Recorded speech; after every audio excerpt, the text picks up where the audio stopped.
Major funding for KPBS Evening Edition has been made possible in part by Bill Howe Family of Companies, providing San Diego with plumbing, heating, air, restoration, and flood services for over 40 years.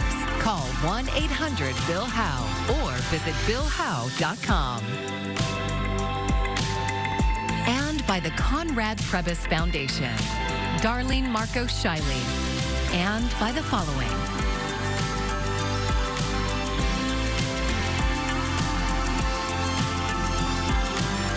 And by viewers like you. Thank you.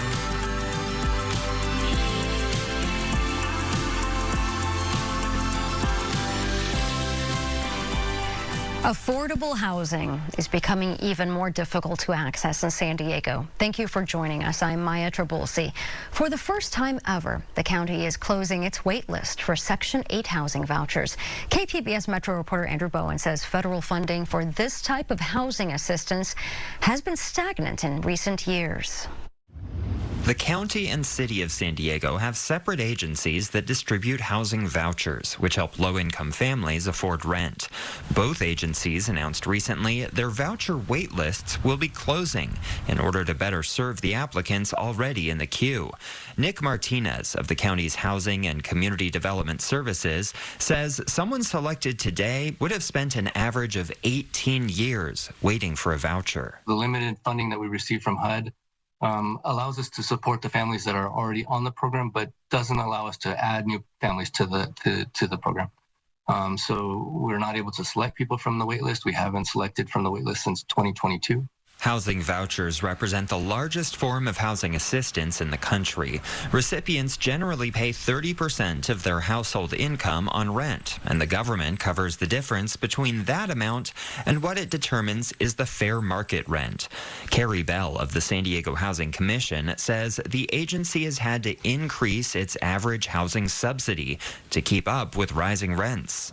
And so what we've had to decide is, with the same amount of money that we currently have that HUD is approving to us, is how to still ensure that we can manage expectations when it comes to what resources are available.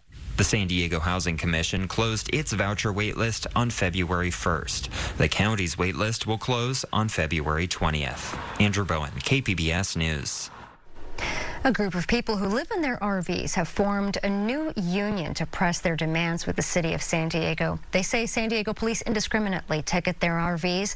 The city says it's just following the law. KPBS reporter John Carroll was at a protest held outside City Hall today, and he has more from the newsroom. The protesters framed their event in Civic Center Plaza as a Valentine's Day plea for the city to have a heart.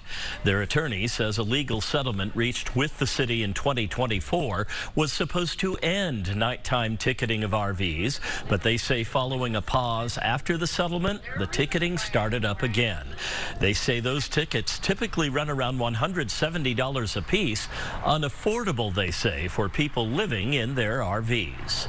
These are hardworking San Diegans who are trying to put food into their kids' bellies, just like all of us. And right now, they're getting penalized nightly, sometimes twice in the same night. They've gotten ticketed, and all the money that they're making trying to survive is then going into these parking tickets. The city issued a statement which says, in part, that the city has created safe spaces to park RVs overnight and that the city has a responsibility to insist people avail themselves of resources meant to get them into permanent housing. They say they'll continue to enforce parking ordinances. The residents say there's not enough space in those overnight lots. The two sides are currently in litigation to resolve the issue. After the protest, the people here said they were headed upstairs to the city council meeting to present Valentine's Day cards and to plead for the council's help to resolve the situation. We will continue to watch this story and will let you know when a legal resolution is reached. In the newsroom, John Carroll, KPBS News. Showers are increasing overnight tonight. We're getting into some welcome rain for the first time in quite a while. Rain returning, clouds thickening. Temperatures held down a bit, back down to 60 for your low into San Diego, 55 into El Cajon with his onshore wind. Again, temperatures aren't going to fluctuate much at night, but you'll notice it during the day as we will have a cooler day. Temperatures not rising much into Wednesday.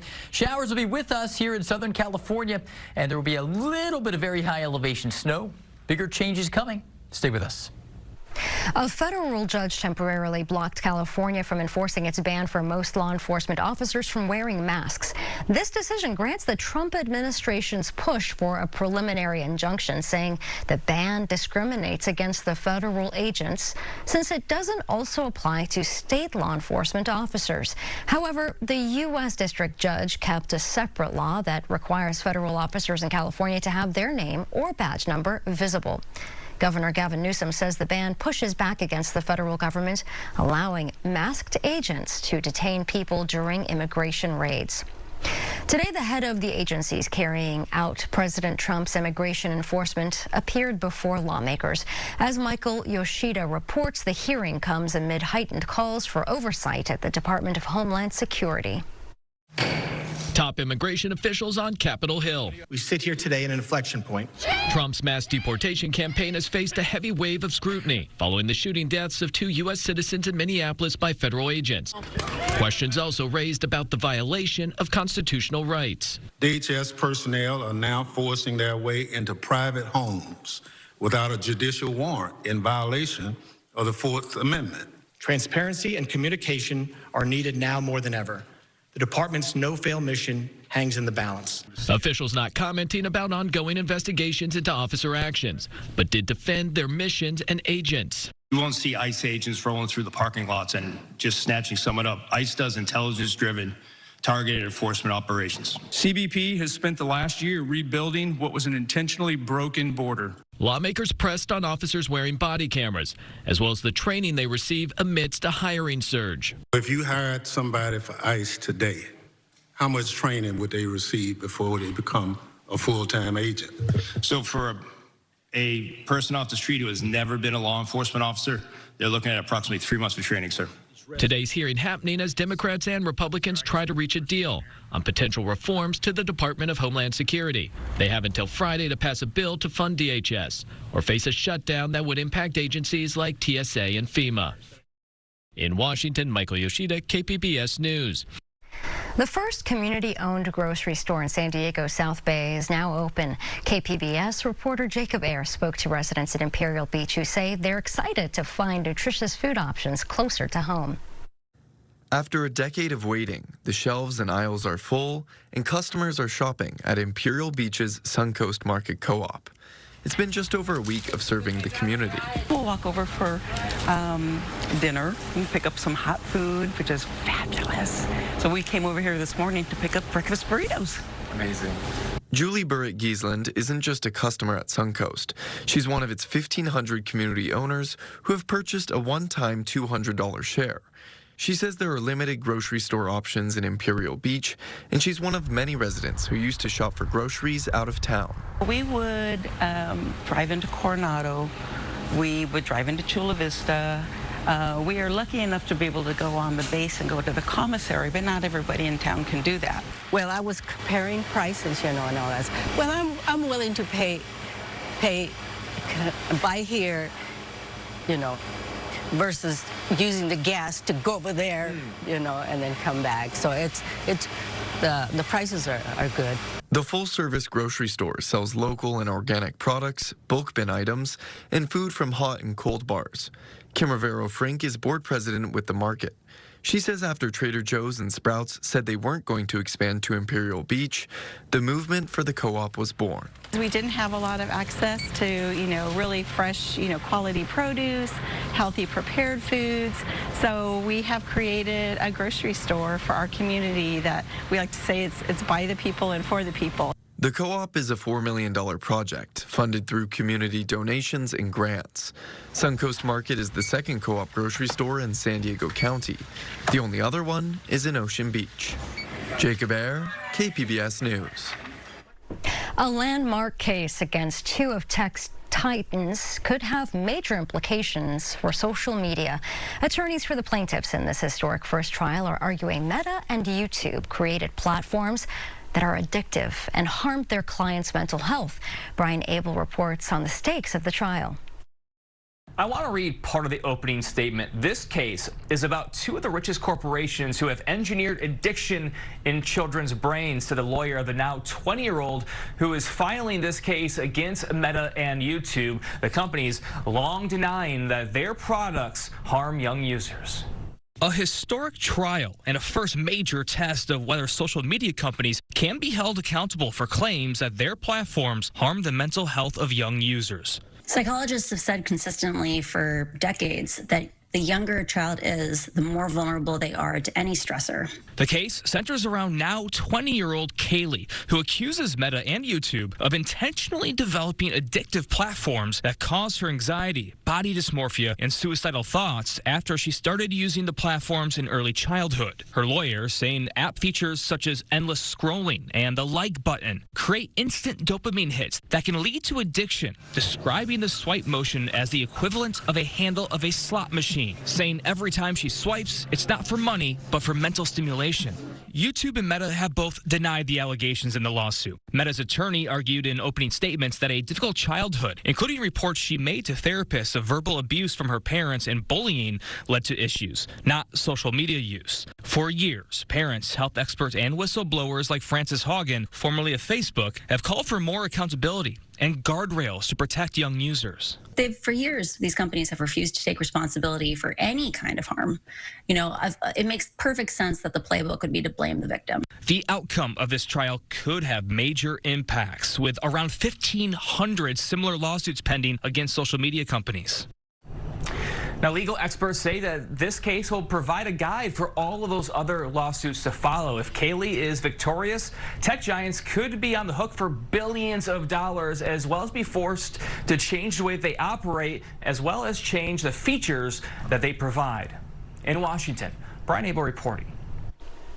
An artist known as the Sandcastle Man has been banned from creating his elaborate sand sculptures on the beaches next to Hotel del Coronado.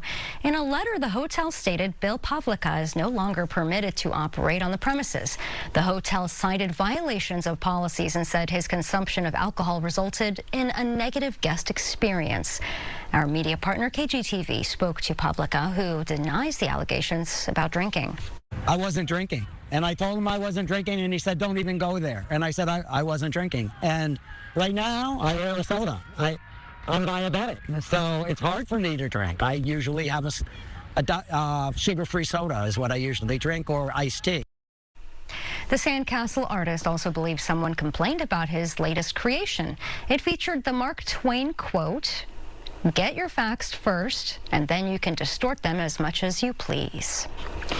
February is Black History Month, but when it comes to the arts, there is one San Diego institution that elevates the Black experience year-round. In our Museum a Month for February, KPBS reporter John Carroll introduces us to the San Diego African American Museum of Fine Art. Here in this gallery, you find the latest exhibition from the San Diego African American Museum of Fine Art, San Diego's Lost Neighborhoods. We're responsible to the community as well as the arts. So we do things that are responsible to the community, which is what this is. So that's why it's important to the San Diego history and the San Diego African American Museum of Fine Art.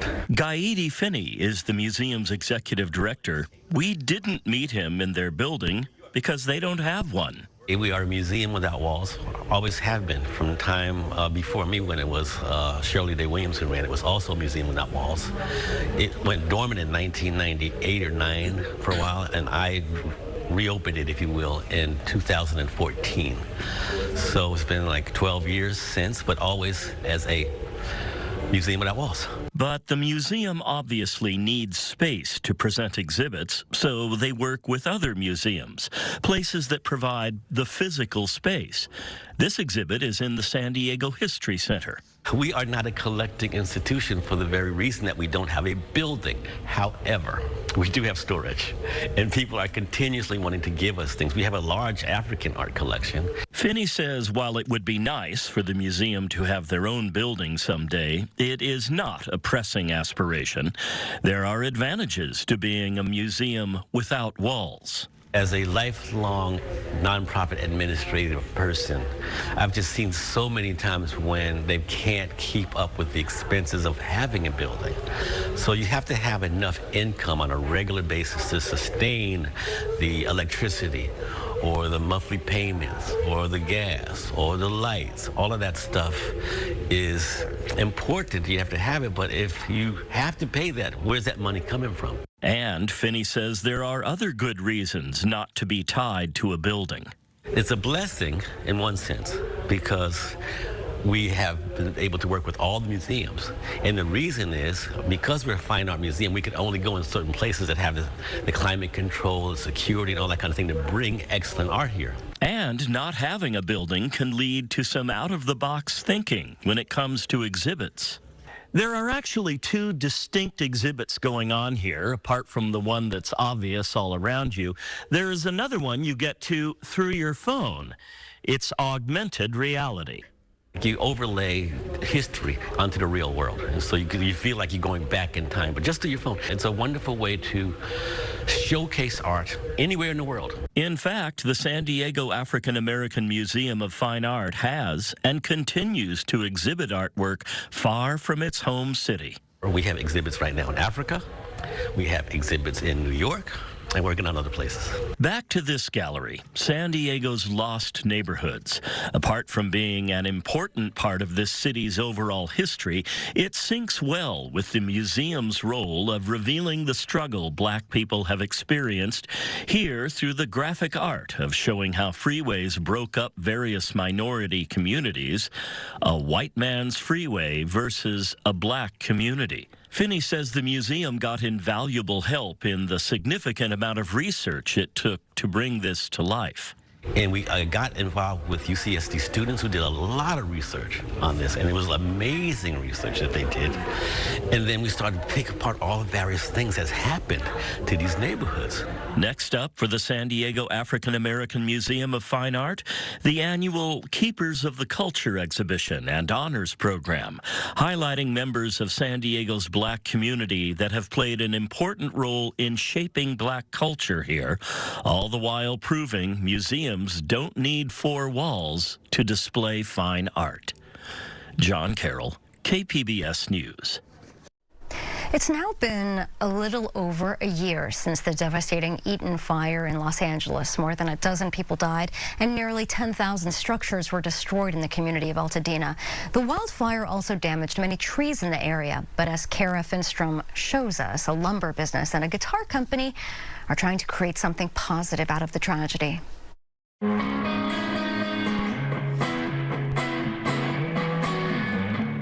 This is the sound of one of the world's most legendary guitars. A Fender. This is where the wood that was honed and crafted to create it was saved. It was a Deodar cedar from Altadena. The towering treasure once grew near historic Christmas Tree Lane. It fell after January 7th's hurricane-force winds. This is actually a stack of slabs from the tree. For the last decade, Jeff Perry has been swooping in when trees come down and rescuing them. Perry preserves and repurposes them. This is a floorboard. He says salvaged trees could provide the same precious lumber as the healthy ones that are chopped down. Los Angeles County consumes less wood in a given year than we mulch. So when Perry heard wood chippers at Altadena, he rushed to secure land for what now looks like a tree graveyard, and he approached the Army Corps of Engineers. I said, please, can we divert those logs to here? I said, we'll take all of them. He now has about 1,000. Some are badly scarred. When the trees actually burn, is the lumber still good? Yes, typically the inside of the log is perfectly good. But 1 year after the fire, that's a wax-based end sealer. He's now racing against time. This is all organic material. It decomposes. Perry's nonprofit is working to get the permits and donations needed to build a temporary mill along with a wood bank for fire survivors. This is the flagship project of Angel City Reciprocity. He's recruited local carpenters to craft this wood into items needed for rebuilding, like flooring and tables. Fire survivors will then be able to buy them at reduced cost, preserving part of what was. His goal was to make sure that those trees would remain in Altadena. Michael Bridges with SGV's Habitat for Humanity is part of the rebuilding force. He's also a guitar player. Which brings us back to that Fender. So the idea of building guitars from reclaimed wood from Altadena really came from a conversation with Michael. Fender's John Dreyer and Bridges met at a fundraiser, and with Perry's support, began giving one of his salvaged Altadena trees a new shape. There are some, we call them tone woods. Cedar was actually very compelling, and we could make a great guitar out of this. This is the first of 4 guitars being created in Fender's custom shop. All will be auctioned off to support rebuilding. The neck plate on the back of the guitar reads, "We are all Altadena." Our own Oliver Forster, who's usually behind the camera, had to pick it up.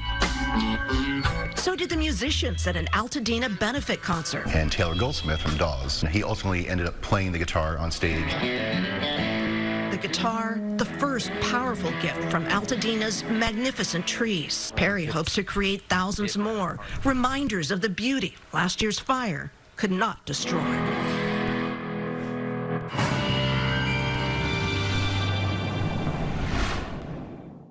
Well, we are getting some welcome rain, just a few tenths of an inch of rain for most of us here into midweek. With this system, it's going to get breezier as well. The wind's picking up, showers rolling in tonight through Wednesday. We will turn drier later this week, so this is kind of a concise in and out storm system. But next week, a much wetter weather pattern will develop, and that's going to bring us much more persistent onshore flow and days of off and on rain. So this is a good thing. But overall, tonight, a couple of showers beginning to roll in, 60 degrees for your low, lots of clouds, beneficial moisture continuing to sling onshore with this big trough off the coast, and we'll have some snow falling. Some areas seeing multiple feet of snow up into the highest elevations of the Sierra. A couple of inches of snow in the highest elevations of Southern California. But overall, again, it's just wet for most of us. And we're going to be dealing with the rain. You can see late tonight into early Wednesday morning, a band of showers pushing onshore. There's a little bit of the snow up there into the transverse ranges. But off and on showers will linger during the day. And then we'll transition to a drier time for Thursday. It won't rain long, maybe a sprinkle or two lingering Thursday, but we're in transition to a drier time by the time we hit Thursday. Wednesday's our best opportunity for rain this week. Here it is from the mountains to the coast. Showers in the neighborhood. And an onshore breeze will be with us. So again, a lot of cloud cover here in coastal areas. If you're east of the mountains, it will be drier, but you'll notice an increase in clouds. There won't be much more than a few sprinkles that survive down to the desert floor, but there will be maybe 2 or 3 tenths of an inch of rain in San Diego, Chula Vista as well. Drier Thursday, yes, there could be a sprinkle or 2 left over, but we'll be in transition to a drier time as the core of the storm system moves through the Great Basin, and a quieter end to the week here for us into areas around Southern California on Friday. Next week, though, beginning Sunday, Monday, Tuesday, and Wednesday, here we are, soaking rain for much of California. Off and on showers for us locally, several feet of snow in the Sierra, dangerous travel through the passes. We need the rain, we need the mountain snow. It's coming back next week. But for the coast, our best shot in the short term, Wednesday. Showers tonight into early tomorrow. And you'll notice the clouds begin to thicken on Sunday and transition to that wetter week ahead next week. Inland areas, a few showers around on Wednesday. 63 temperatures rebound nicely into the upper 60s for the weekend. We'll have to wait until Monday before we really see our showers next week, most likely. In the mountains, again, more cloud cover, but we won't see a whole lot of rain. To our north, a few mountainous areas will see a little bit of light snow. And the deserts are going to have a hard time seeing any rain survive all the way down to the desert floor. You'll notice an increase in cloud cover. We will get some rain next week as things really moisten up for us here. But in the meantime, up to 74 on Saturday. A pretty good Sunday. Better chance for rain by the early part of the work week next week. I'm AccuWeather meteorologist Jeff Cornish for KPBS News. Here's another look at today's top stories. The city and county of San Diego are both closing their wait lists for Section 8 housing vouchers. Federal funding for the program has remained stagnant in recent years. The San Diego Housing Commission says the agency has had to increase its average housing subsidy to keep up with rising rents. The commission closed its housing voucher wait list on February 1st. The county's wait list will close on February 20th. A group of San Diegans who live in their RVs say the city is indiscriminately ticketing them. Those citations run about $170 apiece. The group has bonded together to form the San Diego RV Residents Union and to ask the city council to intervene. A city spokesperson says police are issuing lawful tickets. They're urging RV residents to take advantage of city resources designed to get them into permanent housing.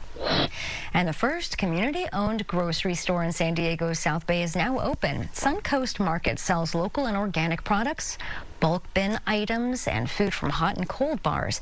It is the second co-op grocery store in San Diego County, and the only other one is in Ocean Beach. I'm Jeff Bennett. Tonight on the NewsHour, lawmakers grill top Homeland Security officials about the Trump administration's immigration crackdown. It's at 7 after Evening Edition on KPBS. Here's a look at what we're working on for tomorrow in the KPBS newsroom. Congress is facing a Friday deadline to avert a partial government shutdown. NPR's Morning Edition is speaking with a lawmaker about the debate over funding for the Department of Homeland Security and ICE reforms. And what's the secret to a healthy, longer life? KPBS Midday Edition is discussing longevity science with Dr. Eric Topol. And you can find tonight's stories on our website, kpbs.org. Thanks for joining us. I'm Maya Trabulsi. Enjoy your evening. Major funding for KPBS Evening Edition has been made possible in part by Bill Howe Family of Companies, providing San Diego with plumbing, heating, air, restoration, and flood services for over 40 years. Call 1-800-BILL-HOWE or visit BillHowe.com. And by the Conrad Prebys Foundation, Darlene Marco Shiley, and by the following.